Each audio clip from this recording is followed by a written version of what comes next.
Qué aburrido que debe ser vivir en Noruega, Suiza, o incluso en otros países por ahí, hasta que tengan un poquito más de movimiento. No hay semana, no hay semana que no se viva en la Argentina con una intensidad política, económica, social, cultural. Es impresionante. Simplemente esto quería decir porque cada uno lo debe estar viviendo con más, menos intensidad. Por ahí para algunos no les importa nada, para otros les importa muchísimo, pero todos los movimientos políticos, y también económicos y sociales, atraviesan la subjetividad de la mayoría de la población argentina con un nivel de emotividad que, bueno, lo hace, en todo caso, muestra una sociedad viva. Uno puede decir, pero no hay un momento para estar tranquilos. Pero bueno, es un espacio Argentina de disputa permanente, ¿eh? De disputa de poder, de disputa de cómo se distribuye la riqueza, de disputa en última instancia de las riquezas, eh, de disputas de egos, de venganzas, eh, un espacio donde no es, a ver, para decirlo en algún término más, si quieren, sociohistórico, la Argentina vive en una suerte de guerra civil sin resolución. Sin resolución. Uno puede tomarlo desde el momento de 1810 o después puede encontrar diferentes periodos históricos o hitos históricos donde dicen, no, pero sí hubo una guerra civil. Pero unitario, federal, bueno, independientemente, es como que no estuvo resuelta. No estuvo resuelta esa guerra civil. No estoy diciendo que ahora hay una guerra civil y tiene que haber, sino la tensión. Porque si no, ¿qué pasa en otros países? En otros países hay disputas, hay peleas, pero la intensidad que se vive en Argentina, y esta semana tuvo un hito, es un hito, en esa disputa de poder, en este territorio llamado a la Argentina, donde vivimos. Eh, y bueno, y obviamente que hay posicionamientos políticos e ideológicos al respecto. Me estoy refiriendo al fallo de la Corte Suprema de Justicia. Y tengo una posición abierta y clara, y me parece, qué sé yo, salvo fanáticos, obviamente, en esta disputa, pueden pensar que esta Corte Suprema de Justicia es prestigiosa. La verdad, no es prestigiosa. La vez pasada en el podcast Mano a Mano con Pablo Ibáñez, que hacemos toda la semana, yo me preguntaba, hasta en forma retórica, ¿cómo se imaginan estos tres el lugar en la historia que van a tener? Uno puede decir, inmediatamente puede decir, y no les importa, porque por vínculo de poder, de dinero, de negocios, de que en su círculo y en ese micromundo que están y que construyen pueden ser elogiados o respaldados, pero en la historia van a quedar como tres miserables. Está bien, es cierto, la historia la escriben los que ganan, pero como este es un territorio en disputa, ibas a tener dos historias.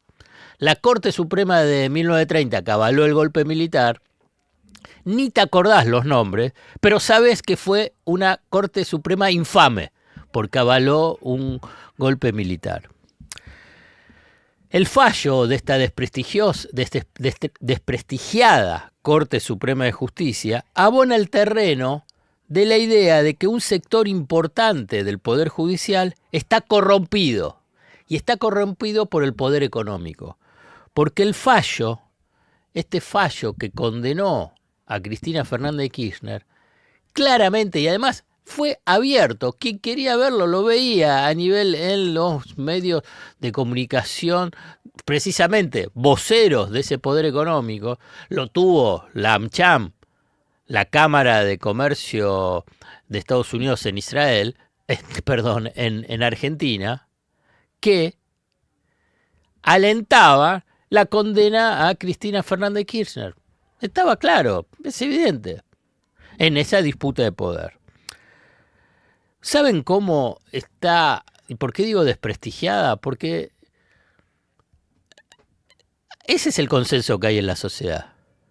Pero no solamente la Corte Suprema de Justicia, sectores del Poder Judicial. Hubo una encuesta que se hizo en Mendoza, pero que se extiende a todo el país, donde la calificación de pésimo fue la opción más elegida por las personas que respondieron a una encuesta que se accedía por medio de QR en carteles de la calle sobre el funcionamiento del Poder Judicial.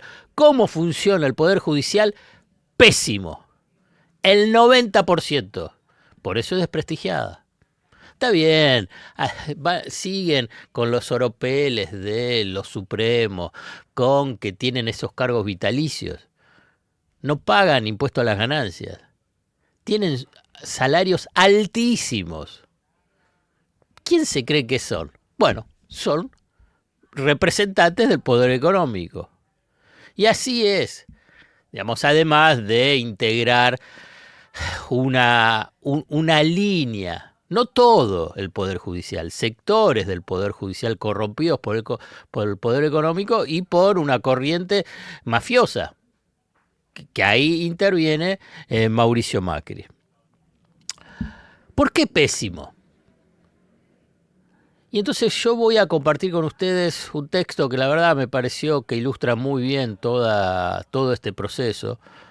Y cuando yo encuentro un texto que me parece que es muchísimo más claro de lo que yo puedo exponer, lo comparto. Lo comparto acá con la comunidad chequera en Futurock. Y es del CELS. Y el texto del CELS dice lo siguiente. Este 10 de junio, la Corte Suprema de Justicia confirmó la condena a la expresidenta en la conocida causa Vialidad con las firmas de sus 3 jueces, Horacio Rossetti, Carlos Rosenkrantz y Ricardo Lorenzetti. Dice que en la causa judicial se investigaron delitos de corrupción, pero no se probó, y aquí viene un punto central, pero no se probó la participación directa de la expresidenta. Este juicio fue señalado ya por presentar varias irregularidades y vulneraciones al debido proceso. Una decisión de este... Quiero decir que esta definición, más allá de los mercenarios que aparecen en los medios de comunicación del poder económico, es compartida por muchos juristas que no son kirchneristas, que no son cristinistas, que no son peronistas. Simplemente como elemento para incorporar en el análisis de este fallo infame, vergonzoso de la Corte Suprema de Justicia.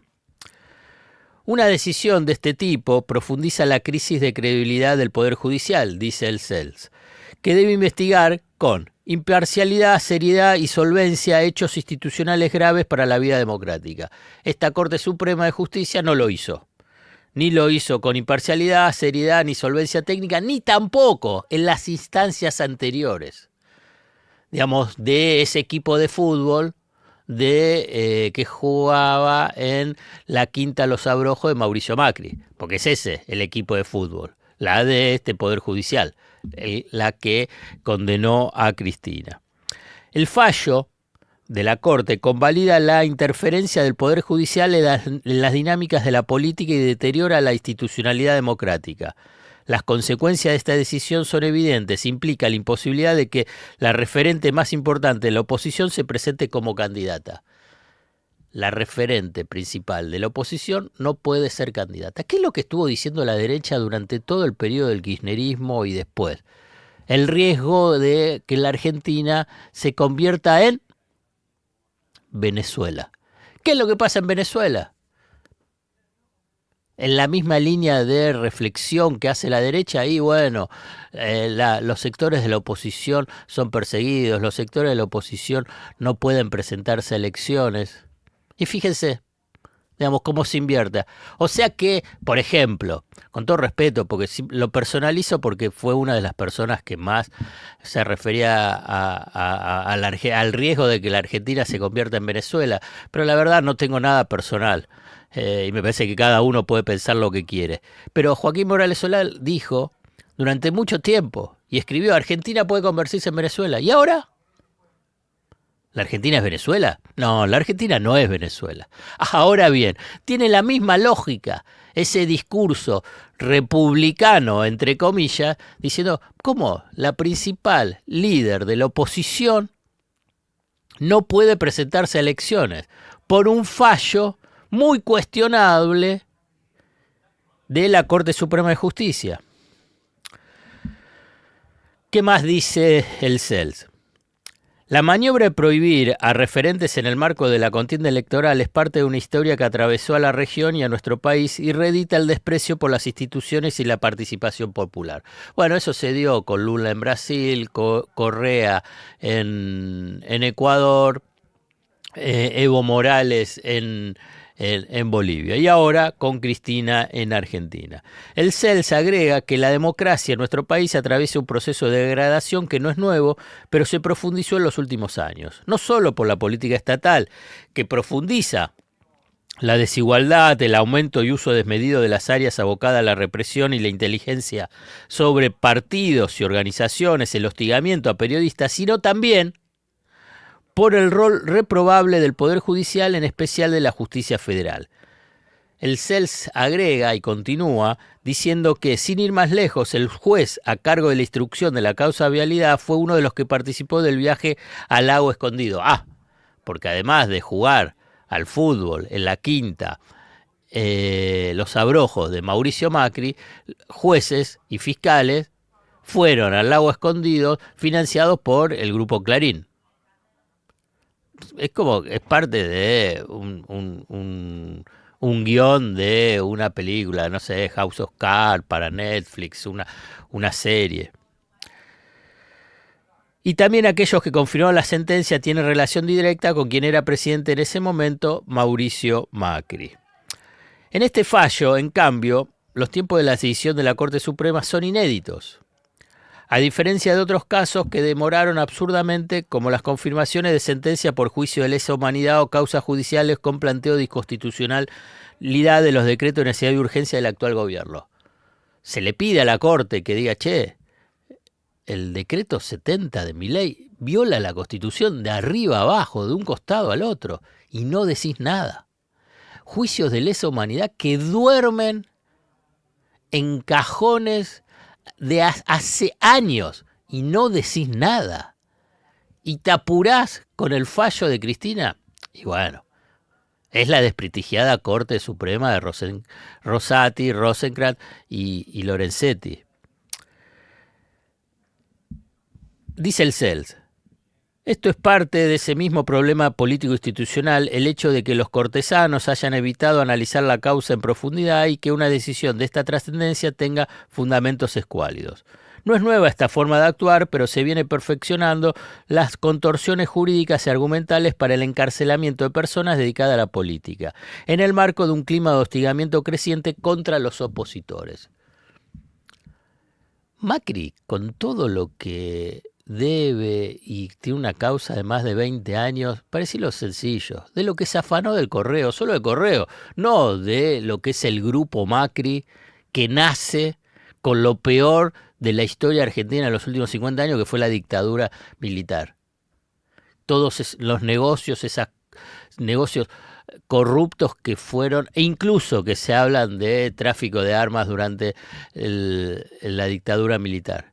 Y nada, ni de los parques eólicos, ni de los negocios del PPP en las obras viales, estoy hablando del gobierno de Macri en este caso, ni el caso del Correo, nada. Entonces, ¿qué es lo que uno puede coincidir? En lo que piensa la mayoría de la población. Una parte del Poder Judicial es pésimo. Y la Corte Suprema de Justicia de Rosati, Rosenkrantz y Lorenzetti son una vergüenza. No tengas miedo. No siempre se choca andando a contramano.